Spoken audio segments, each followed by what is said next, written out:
అదే క్షణంలో సుఫల రెండు చేతులతో లంగని జారకుండా ఆపింది. తీక్షణంగా అతని వంక చూసింది. కమలాకర్ గుటకలు మింగాడు. చిన్నగా, చాలా చిన్నగా అంది. దీనికోసమా నేను రమ్మంది? ఆప్యాయత కోసం మొహం వాచి భరించలేని వ్యధని నీ ముందుంచి నన్ను నేను అర్పించుకుందామని ఆశిస్తే, చివరికి ఇలా మాంసపు ముద్దల కోసం. కమలాకర్ మొహం మీద చన్నీరు పూసినట్లయింది. క్షమించు, తొందరపడ్డాను అన్నాడు తెల్లటి భుజాల మీద నిమురుతూనే. కూర్చో అంది ఆజ్ఞాపనంగా. కమలాకర్ బుద్ధిగా అక్కడే కూర్చున్నాడు. సుఫల లంగబొందు సవరించుకొని కుర్చీలు సర్దుకొని అతని ఎదురుగా కూర్చుంది. ఇరుకుగా ఉంది. ఇద్దరి కాళ్ళు తగులుతున్నాయి. కమలాకర్ గుండె వేగం మరింత పెరుగుతుంది. వినబుద్ధి కాకపోయినా సుఫల చెప్పింది. అన్యమనస్కంగానే వింటున్నాడు కమలాకర్. మిమ్మల్ని మొదటిసారి మా పెళ్ళైన కొత్తలో చూశాను. అప్పుడే నా మనసు మళ్ళింది. కానీ సంసారం దృష్టిలో పెట్టుకొని మనసు మరల్చుకున్నాను. ఆ తర్వాత తెలిసింది నా భర్త సంసారానికి పనికిరాడని. ఏం చేస్తాం, సర్దుకున్నాను. కానీ ఈ మధ్య అనుకున్నాను, పిల్లలు కావాలి, తల్లిని అవ్వాలని. అందుకే నిన్ను ఎన్నుకున్నాను. కమలాకర్ నిశ్చాతంగా చూసి, ఆ విషయంలో ఆలోచించక్కర్లేదు. కడుపు చెయ్యగల ధీరత్వం పుష్కలంగా ఉంది. కానీ ఆ కానీ నా దురదృష్టం బయట ఉన్నాను. ఓ అరగంట క్రితం తెలిసింది. ఏం చెయ్యగలను? బాధపడటం తప్ప? నిన్ను నిరాశపరచటం తప్ప? పర్వాలేదు. నీటుగా, శుభ్రంగా ఉంటే ఆ సమయంలోనూ శృంగారం జరపవచ్చు. ఓరి ఊర కుక్క! ఇక మనిషికి, జంతువుకి తేడా ఏముంది? అని అనలేదు సుఫల. తేలికగా నవ్వుతూ అంది. నువ్వు చెప్పింది నిజమే. కానీ ఈసారి బాగా బ్లీడింగ్ అవుతుంది. మరోసారి నన్ను తల్లిని చేసే బాధ్యత మాత్రం మీదే. ఇప్పుడైనా సిద్ధమే. ఏమవ్వదు. ఎంతో దూరం నుంచి మరెన్నో తీపి ఊహలతో ఉన్నాను. కాదనకు. ఆమె మొహం మీద మొహం పెట్టి పెదాలను అందుకోబోతూ అన్నాడు. ఛీ, అసహ్యంగా ఉంటుంది అంది తల తిప్పుకుంటూ. కామమే ఒక అసహ్యం. అంతకు మించిన చండాలం సృష్టిలోనే లేదు. అదేమిటి? పవిత్రమైన కార్యానికి సరికొత్త భాష్యం చెబుతున్నారు. దానికేమిటి? చాలా చెప్పగలరు. ఇదిగో, నా తాళిబొట్లకి కూడా కొత్త నిర్వచనాన్ని చెప్పగలను. అయితే చెప్పండి అంది ఉత్సాహంగా. కమలాకర్ వాటిని పట్టుకుంది వాటి కిందున్న వాటిని తాకటానికి. నివ్వురుగప్పిన నిప్పుల్లా దాక్కున్న వెండి కొండలని, తనలోని అగ్నిశీలలని చల్లార్చే పూర్ణకుంభాలని స్పృశించాలని. సుఫల అలా అడిగేసరికి ఏం చెప్పాలా అని ఒక్క క్షణం తడబడ్డాడు. తొందరగానే ఓ పోలిక సృష్టించాడు. విలాసంగా వాటిని నిమురుతూ, చూడు, జాగ్రత్తగా గమనించు అన్నాడు. అలా అంటున్నప్పుడు స్తనాలని ఒత్తుతున్నాడు. దాన్నేమీ పట్టించుకొన్నట్టు ఆసక్తిగా తన తాళిబొట్ల వంక చూసింది. రావి ఆకుల్లాగా గుండ్రంగా ఉన్న రేకు మధ్యను పొడుచుకుంటూ వచ్చే మోన అలాంటివి రెండు. ఇందులోనే ఉంది అసలు కిటుకు. గుండ్రంగా ఉన్న ఈ రేకు మీద మొన ఏమిటో తెలుసా? మగవాడి మగతనపు చిహ్నం. ఇకపోతే ఈ అలారం మొత్తం చూడు. ఏది గుర్తొస్తుంది? మొన. మగవాడైతే రౌండ్. ఛ, అది కాదు. మంగళసూత్రం అంటే స్త్రీ పురుష భాగాలు కాదు, సంగమ చిహ్నము. అసలే కావు. పరమ పవిత్రంగా భారతనారి పూజించుకునే చిహ్నాలు. హవ్వా! ఆడవారికి చెబితే ఆ తాళిబొట్టు తాడుతోనే ఉరివేస్తారు. అంత పని చెయ్యకు. ఏదో వాగాను. అయితే నిమిరింది చాలు గాని చేతులు తీయండి. అంతేనా? ఇప్పటికింతే. మళ్ళీ కబురు చేస్తాను. తొందరపడి రావద్దు. అది కాక ఈ మధ్య ఈ ఏరియాలో దొంగలు పడుతున్నారు. చీకటిలో పొరపాటు పడితే దొంగలనుకొని భ్రమపడితే ఇద్దరి పరువు గంగపాలు. దేవిగారి ఆజ్ఞ లేనిదే ఎందుకొస్తాను? మళ్ళీ నసిగాడు. కమలాకర్‌ని దగ్గరికి లాక్కొని నుదుటి మీద ముద్దు పెట్టుకొని లేచింది. సరిగ్గా అప్పుడు తలుపు చప్పుడయింది. కమలాకర్ చప్పున లేచి నిల్చున్నాడు. కళ్ళు వెడల్పు చేసి భయంగా సుఫలని చూశాడు.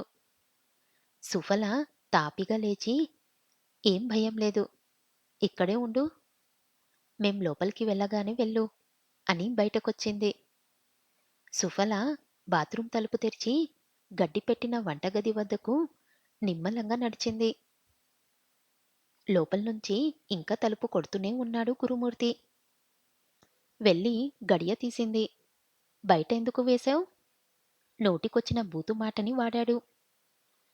"నీ నిద్ర సంగతి నాకు తెలీదా? కుక్కలు జొరబడితే అతని తిట్లని పట్టించుకోకుండా అంది. మన ఇంట్లోకి కుక్కలా? అవే కుక్కలో, పందికొక్కులో, పిల్లిల్లో ఏవో ఒకటి. అంతేనా?" అన్నాడు అనుమానంగా. "అంతకాక మరెంత? బయట గడిపెట్టి బాత్రూంలో సరసాలాడుతున్నాననుకున్నారా? నోర్ముయ్. నీ నోట్లో నోరు పెట్టమంటే అశుద్ధంలో పెట్టినట్టే. లోపలికి తగలడు" అన్న మాటలు విన్నాక గాని కమలాకర్ గుండె దడ మామూలు స్థితిలోకి రాలేదు. సుఫల నర్మగర్భంగా నవ్వుతూ లైట్ తీసి లోనికి నడిచింది. గురుమూర్తి జాగ్రత్తగా మళ్ళీ తాళం వేసుకొని లుంగీకి కట్టుకొని పడుకున్నాడు. సుఫల హాయిగా కళ్ళు మూసుకుంది. పైన ఫ్యాన్ కాలంలా తన మానన తాను ఏకాగ్రతగా తిరుగుతుంది. ఈసారి సుఫల మేలుకోలేదు. కమ్మగా నిద్రపోయింది. కలసల్యాముఖే విష్ణుం కంఠే రుద్రస్సత్రితం మూలే తత్రాస్థితే బ్రహ్మమధ్యే మాతృగుణం స్మతా. కలశమును నీటితో నింపు. పుష్పమును శ్రీ వెంకటేశ్వరుని పాదపద్మముల వద్ద ఉంచి మళ్ళీ శ్లోకం అందుకుంది సుఫల. ఇంకా తొలి వెలుగు పూర్తిగా రాలేదు. పక్షులు కిలకిలా రావాలు వినబడుతున్నాయి. గురుమూర్తి ఇంకా నిద్రలేవలేదు. కాని మగతగా మెలకువగానే ఉంది. ఉదయాన్నే ఇంకా నిద్ర తమని వీడకముందే పూజగదిలోంచి ఆ భక్తిభావం చెవులకి సోకితే కలిగే అనుభూతి కేవలం అనుభవిస్తే వచ్చేది. గురుమూర్తి తధ్యాత్మికంగా భార్య నోటి నుండి వెలువడుతున్న పవిత్ర శ్లోకాలని రమ్యంగా వింటూ దుప్పటిని మరింతగా పైకి లాక్కున్నాడు. సుఫలలో నచ్చే గుణం అదొక్కటే. తాను లేవకముందే లేచి చక్కగా తలంటుకొని తల్లో తడి ఆరకముందే దైవం ముందు కూర్చుంటుంది. విధిగా రోజు పూజ చేస్తుంది. చాలామంది ఆడవాళ్ళు బద్ధకంగా వారానికొక్కసారే చేసేది నిత్యం చేస్తుంది. ప్రతిరోజు భోజనం, నిద్ర ఎలా మర్చిపోరో దైవం ముందు 2 క్షణాలు భక్తిగా మెకరిల్లటం కూడా రోజువారీ కార్యక్రమంలో ఒక భాగమని ఎందుకనుకోరో. కల్మషం, కోపం, స్వార్థం, మోసం అన్నీ వదిలేసి నిష్టంగా, భక్తిగా గడిపే ఆ 2 క్షణాలు మనసుకెంత తేలికని, హాయిని, ధైర్యాన్ని కలగజేస్తాయో.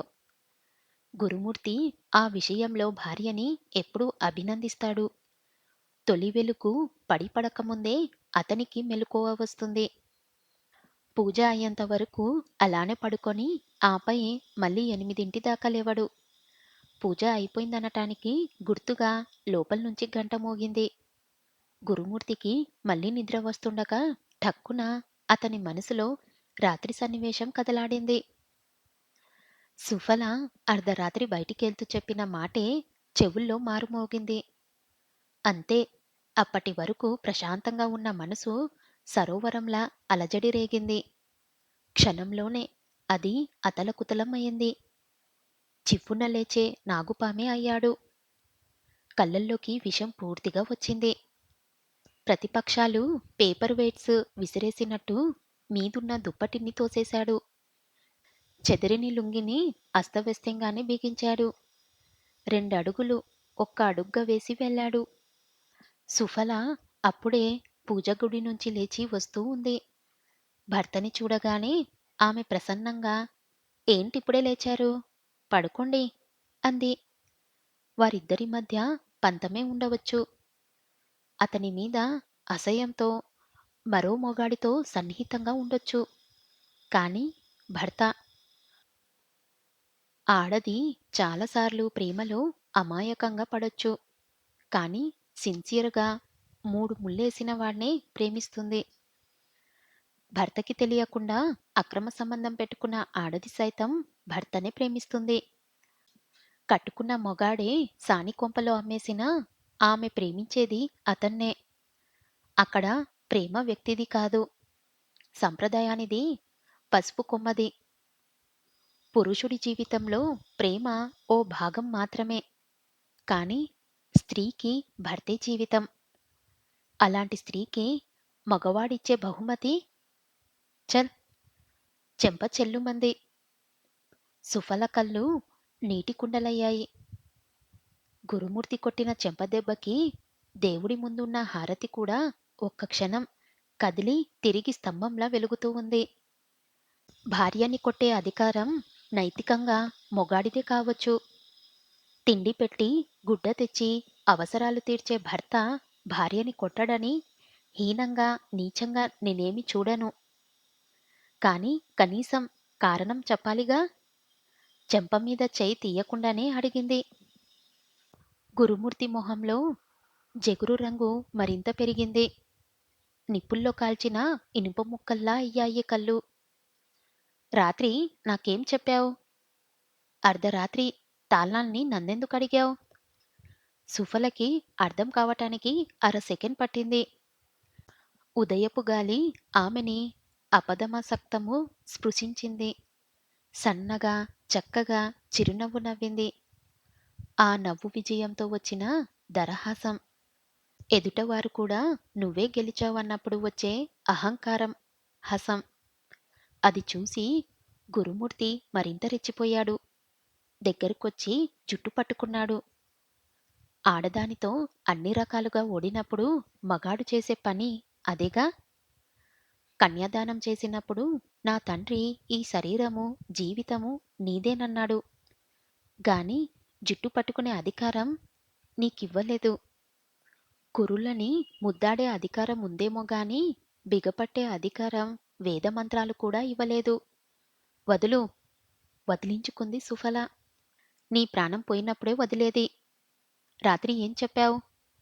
బయట ఉన్నాను, బ్లీడింగ్ అవుతుందని చెప్పి వెళ్ళి ఇప్పుడు పూజ చేస్తున్నావంటే రాత్రి చెప్పింది అబద్ధమన్నమాట. ఆ అరగంట ఏం చేశావు? నిజం చెప్పు. రౌద్రంగా అరిచాడు. సుఫల పకపకా నవ్వింది. తెరలు తెరలుగా గాలివర్షంలా మొగాడి ఆహ్వాన్ని రెచ్చగొట్టేలా. మిమ్మల్ని చూస్తుంటే జాలేస్తుంది. చిన్నపిల్లాడిలా ఆ రోషం, ఆవేశం. గురుమూర్తి ఉద్వేగం ఆపుకోలేక దాదాపు పిచ్చివాడిలా ఉన్మాదిలాగా అయ్యి జుట్టు వదిలి 2 చేతులతో గొంతు పట్టుకున్నాడు. పిచ్చి పిచ్చిగా వాగకు. పెళ్ళాం పక్కన లేనంత మాత్రాన తెలుసుకోలేనంత అమాయకుణ్ణి కాదు. రాత్రి ఎవరొచ్చారు? ఏం జరిగింది? అసలేం జరిగింది చెప్పు. లేకపోతే నేనేం చేస్తానో తెలుసా? మీకు శివరాత్రి, నాకు వెన్నెల రాత్రి. మరొకరికి కామం తీరిన రాత్రి. ఎవరు? వచ్చిందెవరు? కమలాకరేనా? ప్రచండ హతహత నిపశాఖ వల్లే వణికిపోయాడు. తన భార్య ఆ బాణపుటవాడి కౌగిల్లో. ఆ జంధ్యం, ఆ కిల్లి నోరు భరించలేకపోయాడు. తలుచుకుంటే వాంతొక్కటే తరువాయి. చెప్పను. అలా చెప్పాలన్న రూలేమీ మన మధ్య పెట్టుకోలేదు. చేతనైతే పట్టుకోండి. అంతేగాని చీటికి మాటికి వచ్చి అప్పుడేమైంది? ఇప్పుడేమైందంటే అడగటానికి మీకు సిగ్గు లేకపోయినా చెప్పటానికి నాకు సిగ్గుంది. అప్రయత్నంగా, అసంకల్పితంగా సుఫల గొంతు పెనవేసిన చేతులు వదులయ్యాయి. గురుమూర్తి నిశ్చేష్టుడిలా నిలబడిపోయాడు. సుఫల మెడ సవరించుకొని పక్కకి తిరిగి చెప్పింది. లుంగీ ఇప్పుడిప్పుడే జారిపోతుంది. చూసుకోండి. పూర్తిగా జారకముందే తిరిగి కట్టుకోండి. సుఫల చెప్పింది మరొకటి. గురుమూర్తి అనుకున్నది మరొకటి. అనుమానమనే వంకతో జీవితమనే పూర్ణపాత్రని వదిలిపెడుతున్నాను. పూర్తిగా వదిలితే నీకు జీవితమే ఉండదు అనేది ఆమె అర్థమైతే, వంటి మీద గుడ్డనే సరిగ్గా కట్టుకోలేని వాడివి నన్నెందుకు కట్టుకున్నావురా? ఆ గుడ్డలానే నేను నెమ్మదిగా జారిపోతున్నాను. ఒక్కొక్కరి కౌగిల్లో ఇమిడిపోతున్నాను. అదెలాగో గమనించలేకపోతున్నావు. కనీసం నీ సిగ్గైనా తెలుసుకో అని అర్థం చేసుకున్నాడు. లుంగిని తిరిగి కట్టుకున్నాడు. సుఫల అప్పుడే పక్కకి వెళ్తుంది. గురుమూర్తి నొసలు ఆవిరిని వెలువరుస్తున్నాయి. శరీరం బిగుసుకుంది. కాళ్ళు లేవటానికి సిద్ధంగా ఉన్నాయి. 1, 2, 3 అధముడి నోట్ల నుంచి వచ్చిన తొందరపాటు మాటల్లా లేచింది కాలు. సూటిగా వెళ్ళి సుఫల నడుం మీద తగిలింది. అమ్మా! భువనాంతరాలు దద్దరిల్లేలా కేక విలువడింది. ఫుట్బాల్లా లేచి పక్కనే ఉన్న బీరువా మీద పడి కింద పడింది. బీరువాలో అందంగా అమర్చిన స్టీల్ సామాన్లు గలగలా శబ్దం చేస్తూ ఒక్కొక్కటిగా కిందికి రాలాయి. సుఫల క్లోజప్ తీసుకుంటుంటే ఎప్పుడు తగిలిందో, ఎలా తగిలిందో తల నుంచి రక్తం జరజర కిందికి జారుతుంది. కన్నుల్లోంచి కన్నీరు. 2 చోట్ల పెద్ద గీత. పక్కన చిన్న గీతల్లా ప్రవహిస్తున్నాయి. జరిగిన హడావుడికి బయట ముగ్గులు వేసుకుంటున్న రాణిమణులు పిలవని పేరంటానికి వచ్చినట్టు తరలి వచ్చారు. లాంగ్ షాట్ తీసుకుంటే లోపల దృశ్యం యుద్ధభూముల్లా ఉంది. కాలం కలిసి రాక శత్రు సైనికుని చేతుల్లో దెబ్బతిన్న వీర సైనికురాల్లా ఉంది సుఫల. మానవత్వం ఘనీభవించింది. కంగారుగా లోనికొచ్చారు. అరే! చాలా రక్తం పోయిందే! ఓ ఇల్లాలు సుఫలని ఒడిలోకి తీసుకుంది. గురుమూర్తి మొగుడిలా ప్రవర్తించాడు. ఆ స్థితిలో నుంచి కామ్‌గా చొక్కా వేసుకొని బయటికి నడిచాడు. స్పృహ తప్పిపోతున్న స్థితిలో లేని శక్తిని తెచ్చుకొని చెప్పింది. దగ్గరలోనే కరుణ హాస్పిటల్ ప్లీజ్. ఆ తర్వాత ఆమె తోటకూర కాడలా వాలిపోయింది. దయానిధి పనిచేసేది కరుణ హాస్పిటల్లోనే.